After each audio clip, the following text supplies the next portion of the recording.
Shalom, selamat pagi untuk kita semua. Perkenalkan, nama lengkap saya Yohanes Tangwale, jurusan Sosiologi, Fakultas Ilmu Sosial dan Ilmu Politik. Saya akan menjelaskan tentang kebijakan sosial dan publik penyakit Alzheimer di Amerika Serikat. Kebijakan sosial dan publik penyakit Alzheimer di Amerika Serikat, gangguan kesehatan dan pada golongan lansia terkait erat dengan proses generasi yang tidak dapat dihindari. Seluruh sistem cepat atau lambat akan mengalami degenerasi, dan aspek demensia merupakan masalah yang tak kalah rumitnya dengan masalah yang terdapat pada penyakit kronis lainnya. Ilmu kedokteran dan kesehatan mengembang misi untuk meningkat kualitas hidup manusia. Seseorang yang mengalami demensia pasti akan mengalami penurunan kualitas hidup. Keberadaannya dalam lingkungan keluarga dan masyarakat menjadi beban bagi lingkungannya. Tidak mandiri lagi. Demensia adalah hilangnya fungsi kognisi secara multidimensional dan terus-menerus disebabkan oleh kerusakan organik sistem saraf pusat. Tidak disertai oleh penurunan kesadaran ikut seperti halnya yang terjadi pada delirium. Jenis-jenis demensia yaitu demensia Alzheimer, demensia vaskular, demensia karena kondisi medik umum lainnya. Penyakit Alzheimer lebih sering dengan gambaran hilang ingatan yang lambat diikuti oleh demensia dengan progresivitas yang lambat. Dalam beberapa tahun, penyakit Alzheimer merupakan sebuah kelainan otak yang bersifat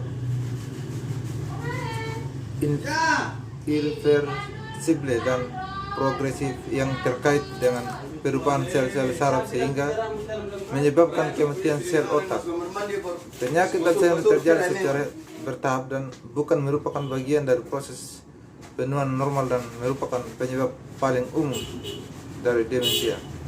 Demensia merupakan kehilangan fungsi intelektual seperti berpikir, mengingat dan berlogika yang cukup parah untuk mengganggu aktivitas sehari-hari. Demensia bukan merupakan sebuah penyakit, melainkan sebuah kumpulan gejala yang menyertai penyakit atau kondisi tertentu. Gejala dari demensia juga dapat termasuk perubahan pribadi, mood, dan perilaku.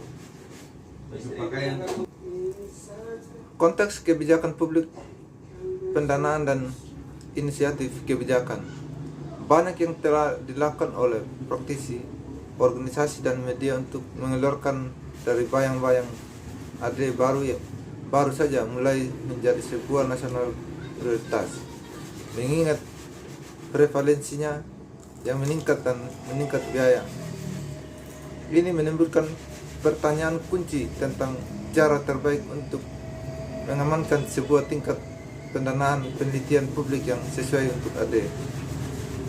Mengurangi keuangannya berdampak pada keluarga dan masyarakat. Mengatur AD yang menjangkau jauh dan menguntungkan industri, dan memastikan bahwa pemerintah, bisnis, dan media efektif menarik perhatian secara aktif terhadap ancaman yang diwakilinya dan bekerja untuk diterapkan solusi yang bisa diterapkan dan adil. Inisiatif kebijakan baru-baru ini merupakan awal langkah ke arah itu.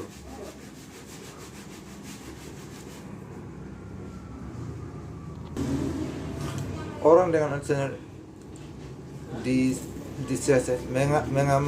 mengalami gangguan progresif daya ingat dan fungsi kognitif lainnya. Gangguan mula-mula mungkin samar dan mudah disalah sangka sebagai depresi. Penyakit penting lain pada usia lanjut, gangguan kognitif berlanjut terus, biasanya dalam waktu 5 hingga 15 tahun, yang menyebabkan disorientasi total dan hilangnya fungsi bahasa dan fungsi korteks lainnya. Pada sebagian kecil, pasien dapat muncul kelainan gerakan khas Parkinsonisme, biasanya berkaitan dengan adanya pembentukan badan lead. Pendekatan kesehatan masyarakat untuk penyakit Alzheimer. Komisi Neurologi Lancet menyarankan bahwa tujuan intervensi ketegangan yang mempengaruhi perjalanan jangka panjang dari DA seharusnya tidak hanya memperlambat penyakit perkembangan, tapi juga meminimalkan waktu dengan DA parah dan memaksimalkan waktu dengan sumber daya kognitif otonomi dan kualitas hidup yang terpelihara.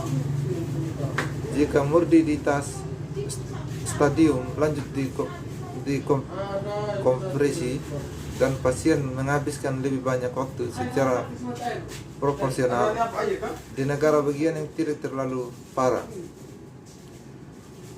penghematan biaya bisa jadi besar. Sebaliknya, jika intervensi meningkatkan kelangsungan hidup tetapi memperpanjang saat dengan DA parah, mereka mungkin bahwa beberapa kesehatan marginal manfaat bagi pasien tetapi akan meningkatkan biaya perawatan dan membebani substansi.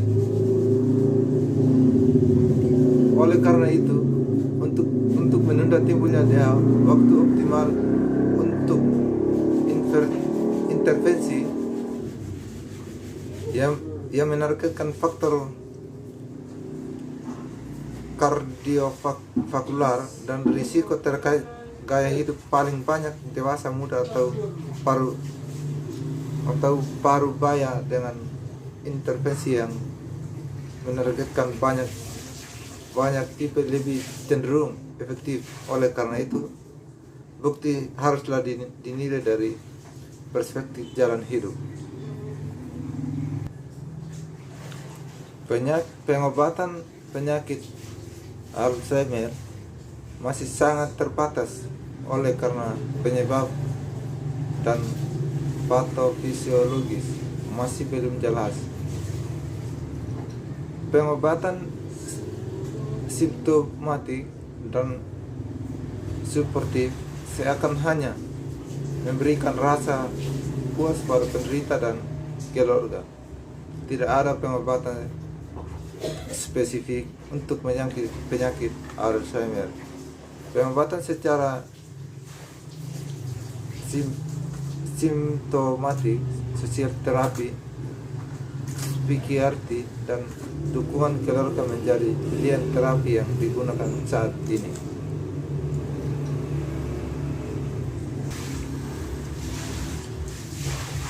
Memantine merupakan obat yang telah diakui oleh Food and Drug Administration FDA untuk pengobatan penyakit Alzheimer sedang sampai berat. Dosis awal untuk penggunaan memantine adalah 5 mg per hari.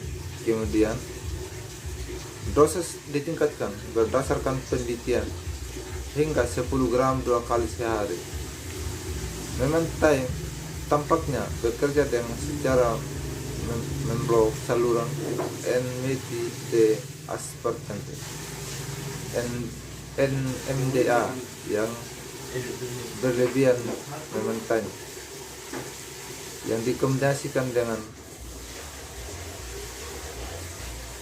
yang tidak tampak dapat memperlambat kerusakan kognitif pada pasien AD yang moderat. Penelitian telah membuktikan bahwa pada penderita Alzheimer didapatkan penurunan timing, yaitu 2 ketok.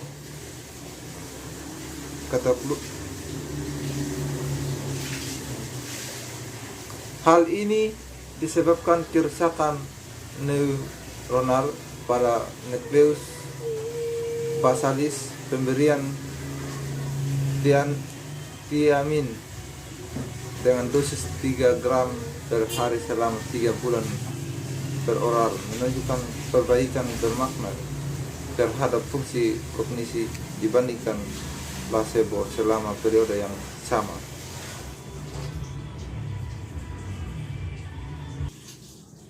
Pengambilan keputusan akhir hidup untuk penyakit Alzheimer, kesembuhan perawatan yang lebih baik juga dapat menurunkan biaya dengan mengurangi kunjungan ke ruang gengsi dan masuk rumah sakit yang jarang memperpanjang hidup dan bisa membuat stres. Konsultan rekan ditemukan bahwa menurut pengasuh sebagian besar pasien yang menderita pada hari-hari sebelumnya kematian karena gejala yang sebenarnya bisa diatasi untuk penderita di perawatan diakhiri hayat di rumah, dan di rumah perawatan dinilai lebih baik daripada di rumah sakit. Perawatan dengan pengasuh sangat kritis terhadap kualitas perawatan yang diterima bangsa rumah sakit.